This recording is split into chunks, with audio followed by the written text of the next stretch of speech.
Et je demanderai à messieurs Foura et Rafa de bien vouloir s'installer ici devant nous.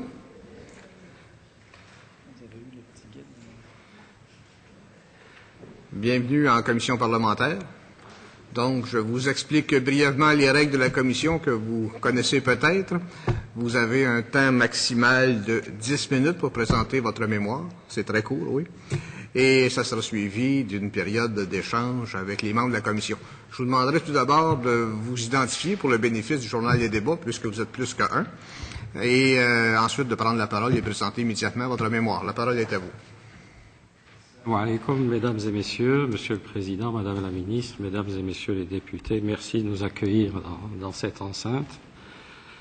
Mon nom est Rachid Rafa, je suis algéro-québécois, au Québec depuis bientôt 32 hivers, et je travaille au ministère des Transports du Québec, et je suis impliqué dans la communauté musulmane de Québec, ainsi que dans d'autres organismes. Je siège au Conseil d'administration de la Ligue des droits et libertés du Québec, à la table Maghreb.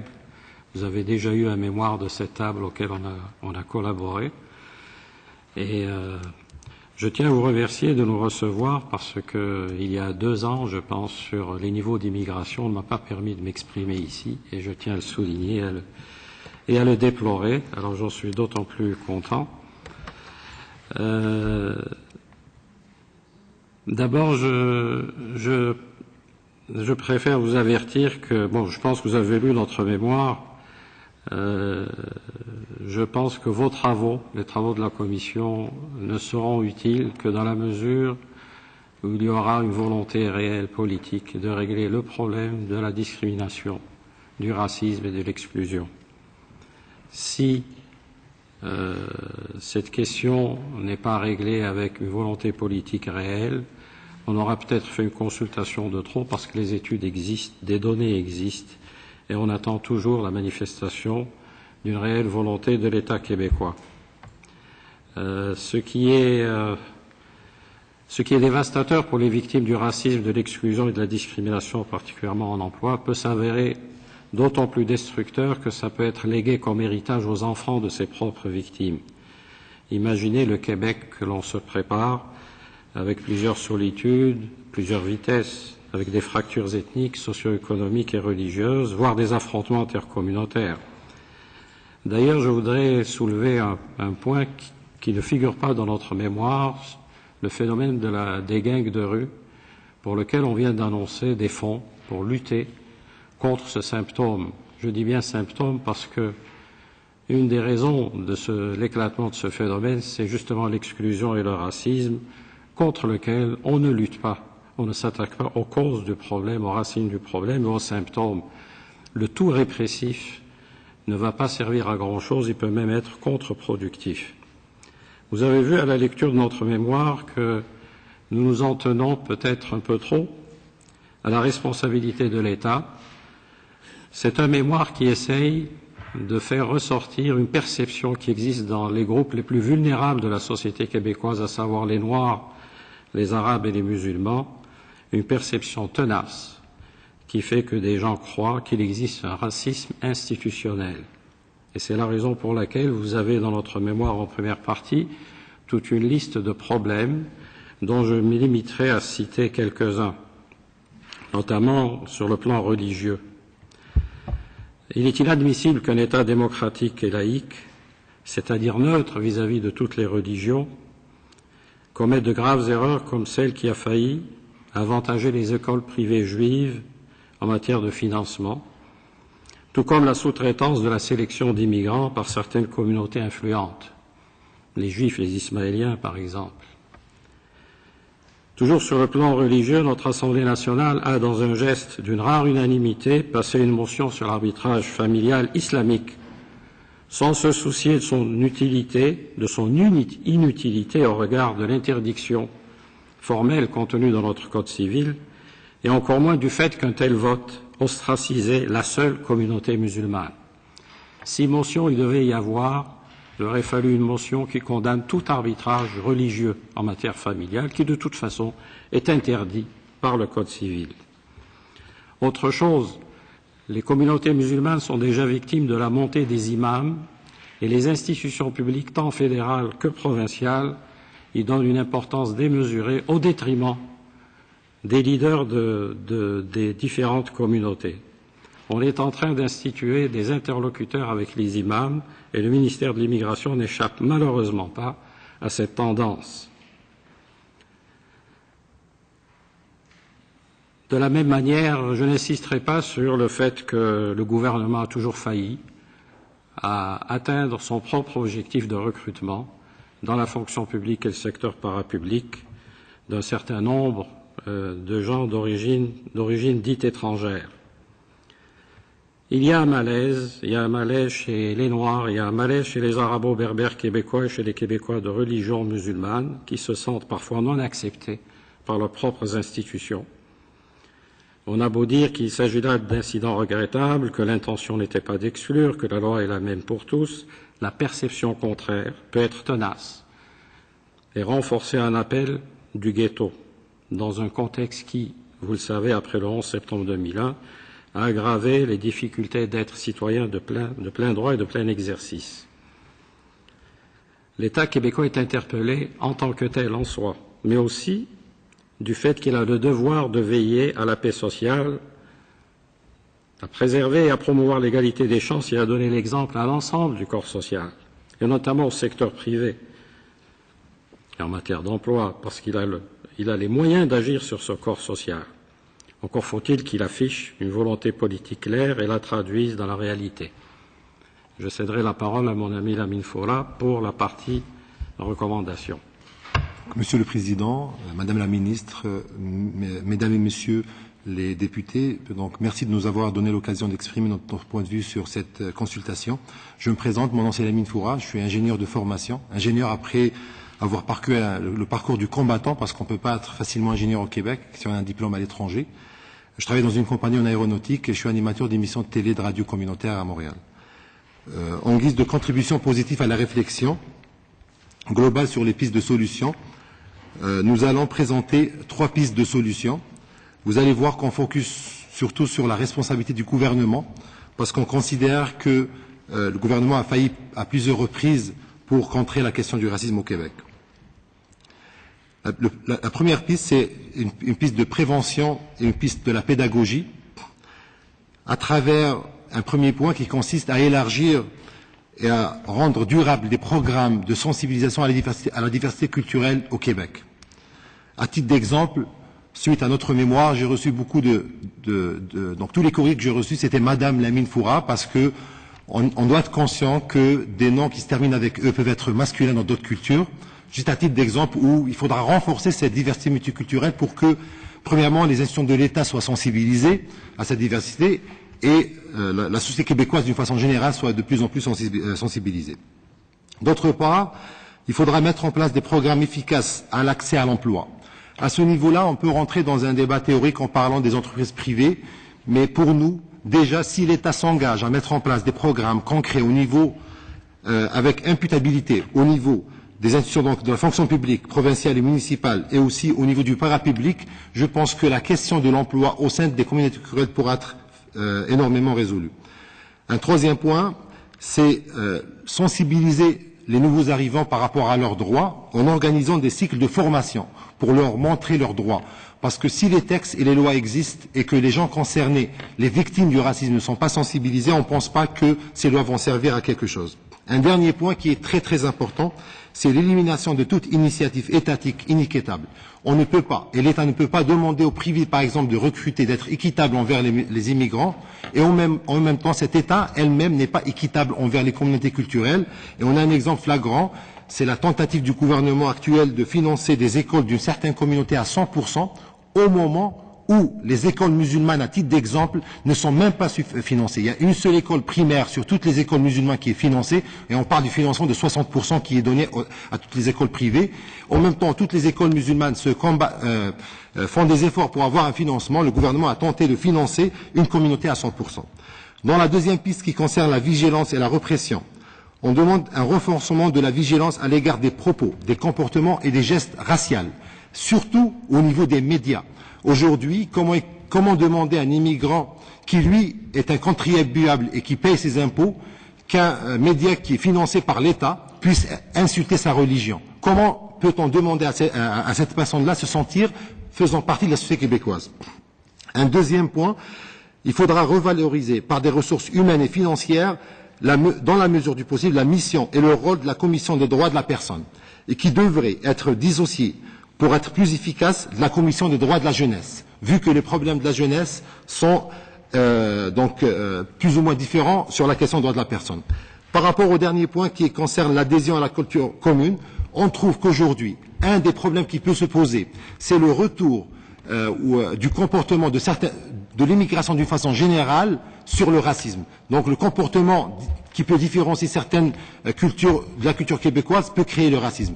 À travers ce point, je pense que l'État a l'obligation de prendre une position claire entre le multiculturalisme canadien et l'interculturalisme québécois. Cette ambiguïté renforce un comportement qui peut générer un racisme au sein de la société.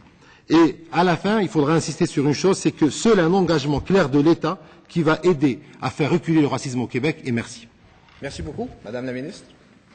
Merci, Monsieur le Président, Monsieur Foura, Monsieur Rafa. Merci d'être avec nous aujourd'hui.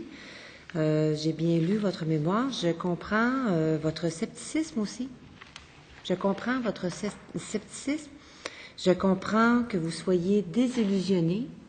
Je comprends à travers les propos que vous tenez dans votre mémoire qui est à la fois dur et peut-être avec un parti pris, mais je comprends. Je comprends.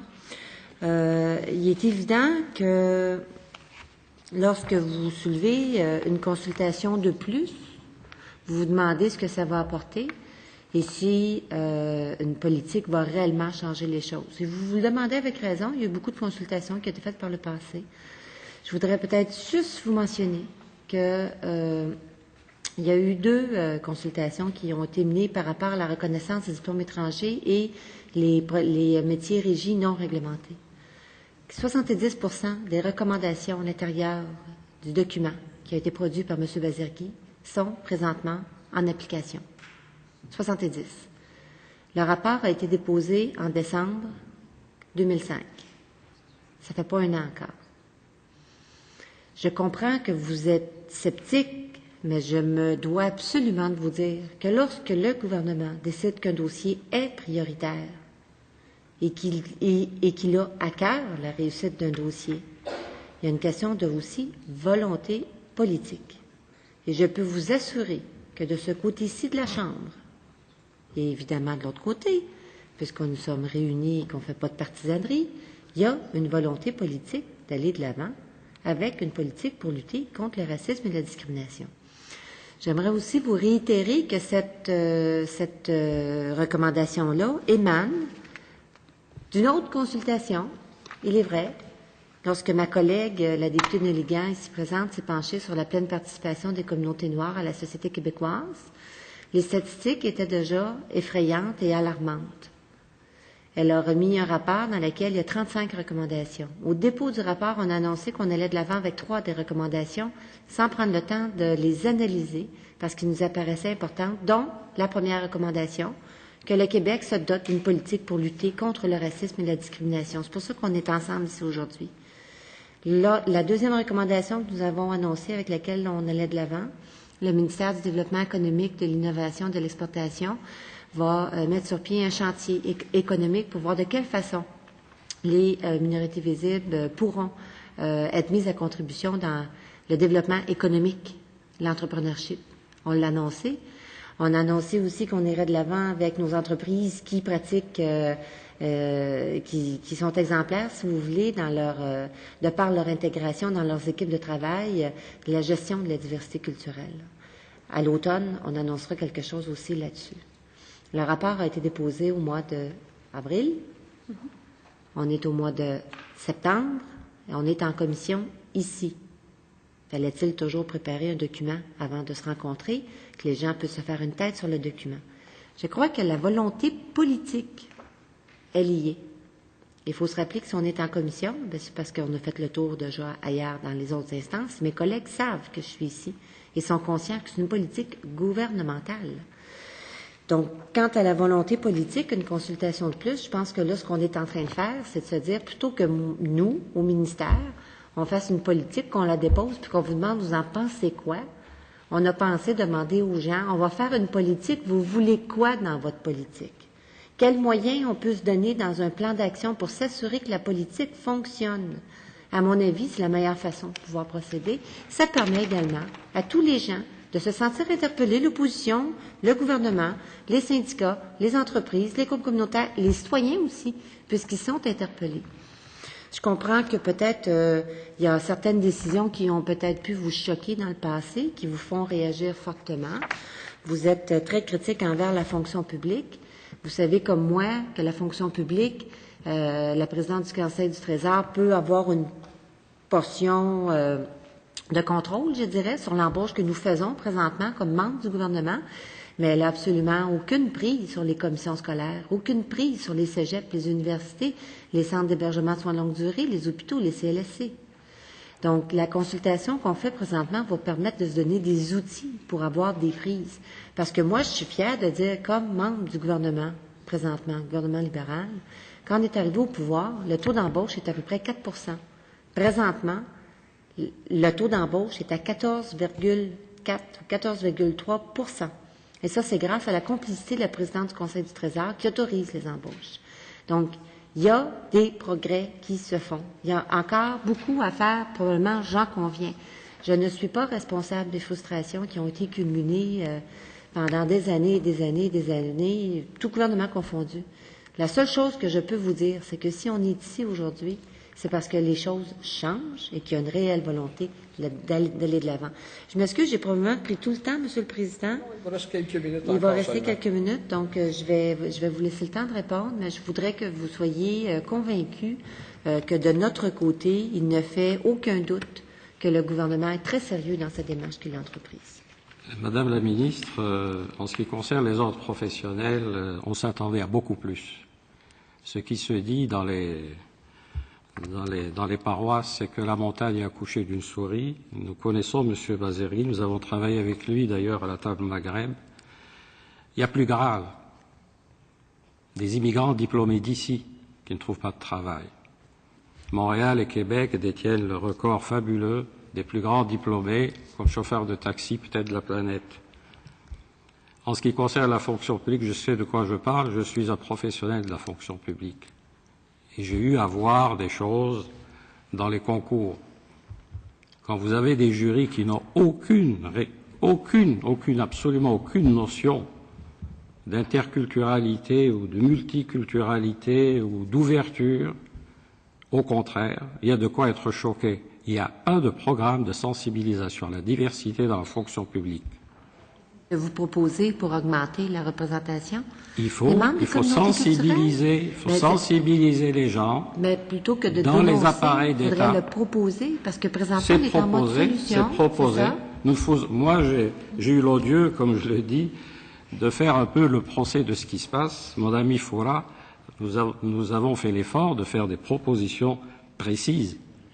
Autre chose, pour la motion dont on ne parle pas, la motion de l'Assemblée nationale unanime qui ostracise que les musulmans a fait des dégâts épouvantables.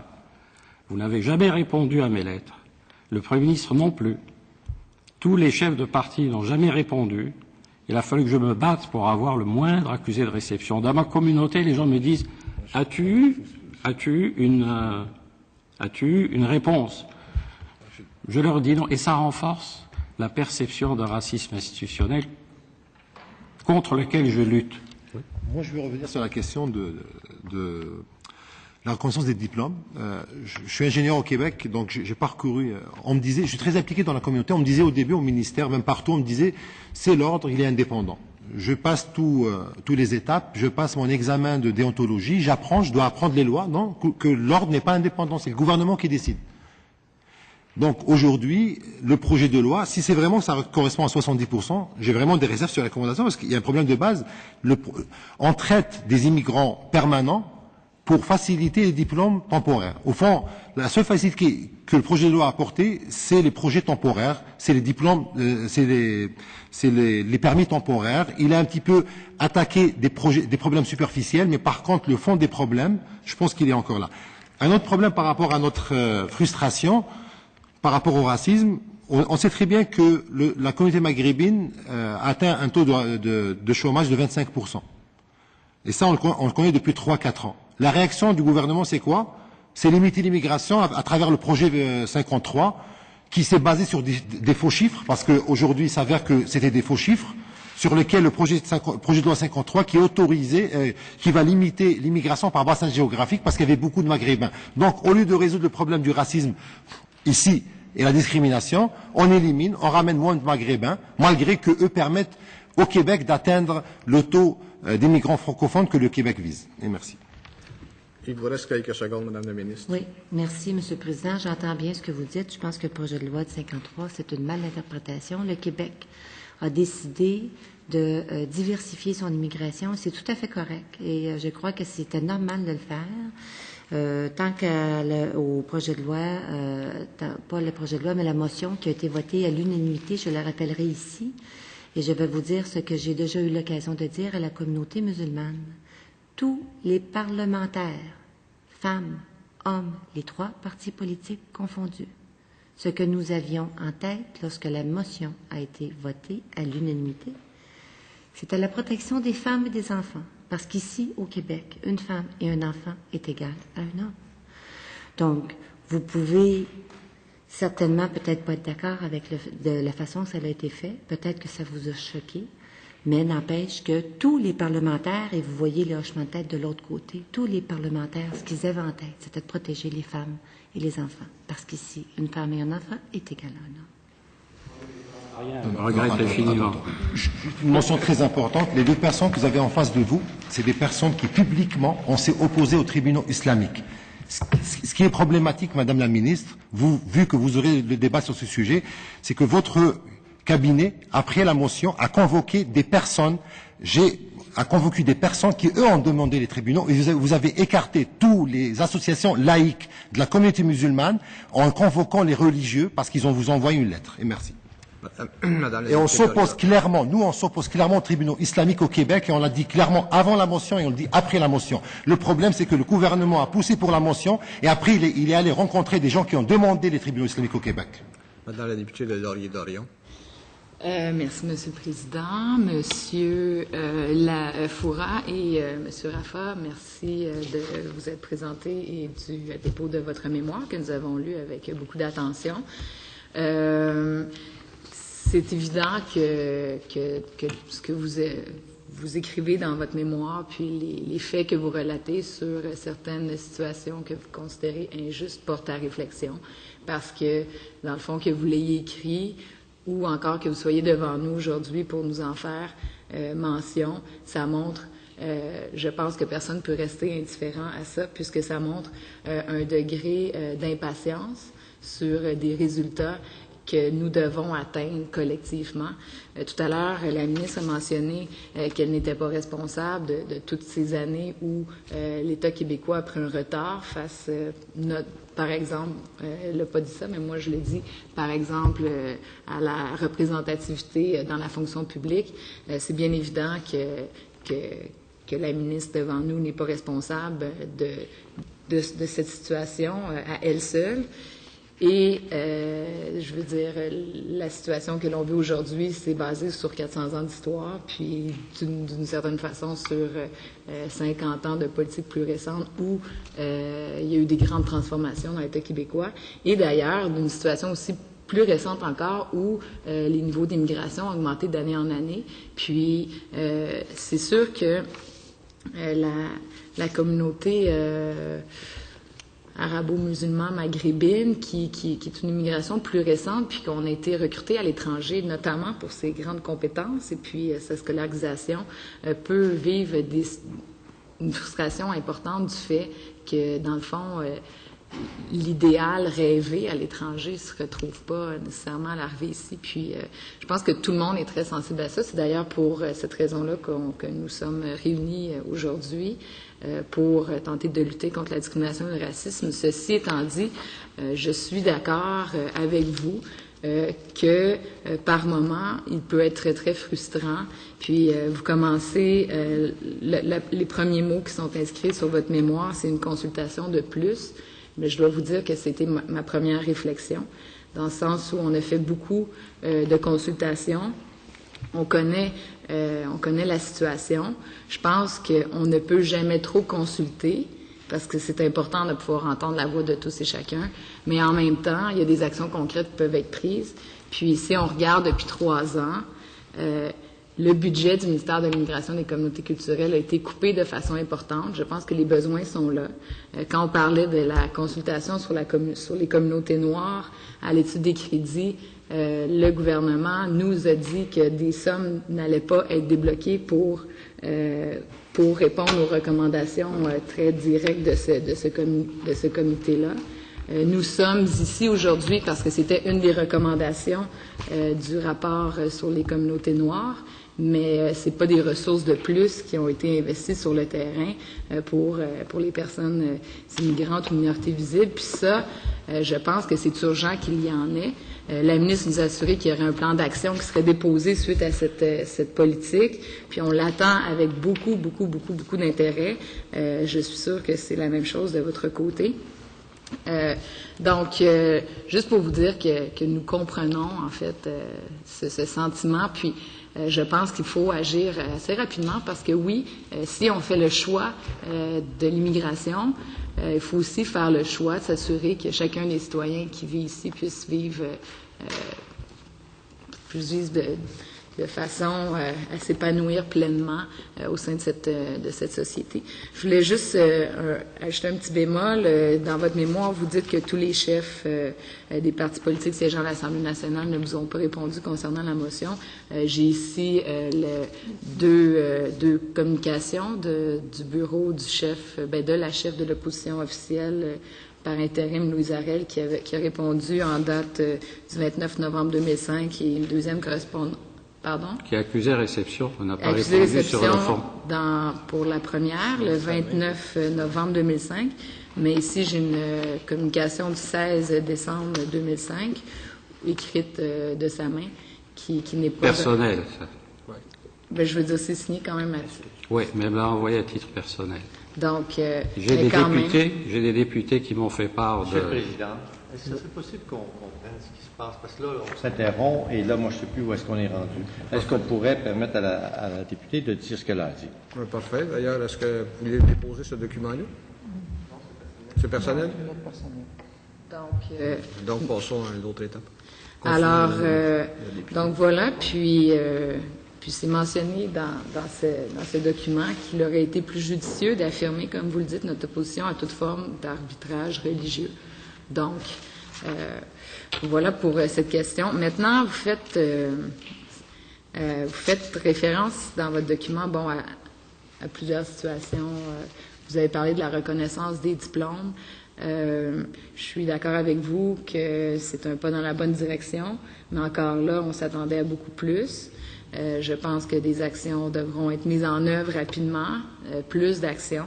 Je ne sais pas si vous avez en tête des suggestions pour ce qui est de cette question de reconnaissance des diplômes puis d'insertion en emploi.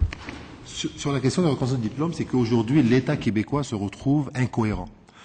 C'est que, je donne un titre d'exemple, j'arrive avec un diplôme d'ingénieur à Montréal, je m'inscris à l'école polytechnique. Pour pouvoir s'inscrire en maîtrise, il y a des conditions, on m'accepte. Quelqu'un qui a un diplôme de l'école polytechnique ne sera pas accepté parce qu'il n'a pas la note nécessaire. Je termine mon doctorat à l'école polytechnique, je vais commencer à enseigner une matière. J'enseigne des ingénieurs qui, eux, seront dans l'ordre, mais moi, je ne peux pas être dans l'ordre. Et si je veux être dans l'ordre, je vais passer un examen sur le module que j'enseigne.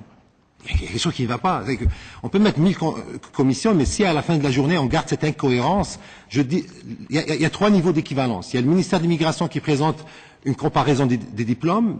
Il y a l'ordre qui décide sur une base qui est propre à l'ordre. Il y a les universités qui, eux, délivrent des diplômes qui sont acceptés par l'ordre. Il y a une incohérence dans le système. Et tous ces propositions-là ont été discutés avec la Commission une fois qu'elle est passée à la table Maghreb, mais on n'a rien retrouvé, en tout cas, au niveau du projet de loi qui a été déposé au début de l'été.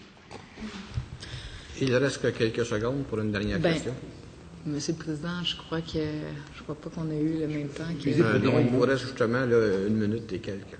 Okay. Non, mais Un mot. Si je peux dire un mot. Oui. Des frustrations peuvent apparaître dans notre mémoire et dans notre expression. Ce qu'on veut dire, c'est, à titre personnel, on est bien intégré, mais on essaie d'exprimer ce que les gens pensent à Jean Talon, à Côte-des-Neiges, et pour éviter d'avoir ce qui est arrivé à l'automne passé en France, je pense qu'il y a du travail à faire. Je pense qu'on peut écouter beaucoup de bonnes choses d'associations subventionnées parce qu'ils sont subventionnés, mais la réalité des choses sur le terrain se passe dans les quartiers où il y a beaucoup d'immigrants qui sont très frustrés. Oui, monsieur, un complément de réponse. S'il vous plaît, je voudrais une petite réplique tout à fait gentille. Une consultation de plus, il y a un point d'interrogation. Ça, vous l'avez pas signalé, personne l'a signalé, c'est dommage. Et si nous croyons que c'était une consultation de plus, nous ne serions pas devant vous. Vous avez devant vous 2 personnes qui, de l'intérieur de la communauté, travaillent contre le ghetto. De grâce, donnez-nous de l'aide pour contrer le ghetto, pour dire aux gens que l'État québécois, il n'y a pas un racisme institutionnel. Alors, chaque fois qu'il y a un phénomène comme le financement des écoles juives, comme la motion, c'est des reculs. C'est très difficile pour nous, depuis le 11 septembre, de continuer à travailler. C'est le mythe de Sisyphe.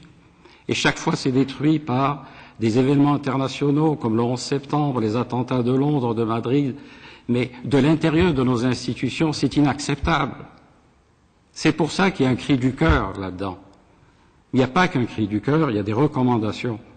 S'il vous plaît, aidez-nous, parce que nous ne voulons pas que nos enfants vivent dans des ghettos. Nous ne voulons pas qu'il y ait une deuxième France des banlieues dans ce pays. De grâce, travaillons sur les raisons et non sur les symptômes. Sur les symptômes aussi, les gangs de rue, il faut lutter, il faut être intraitable, mais il faut aller au-delà et en deçà et lutter contre la frustration des parents qui est transmise aux enfants.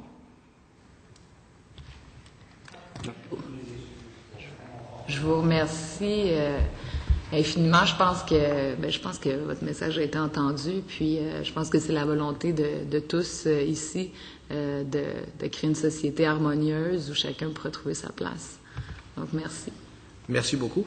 Je vous remercie tous les deux et je vais suspendre, c'est-à-dire ajourner nos travaux à demain matin, 9h30.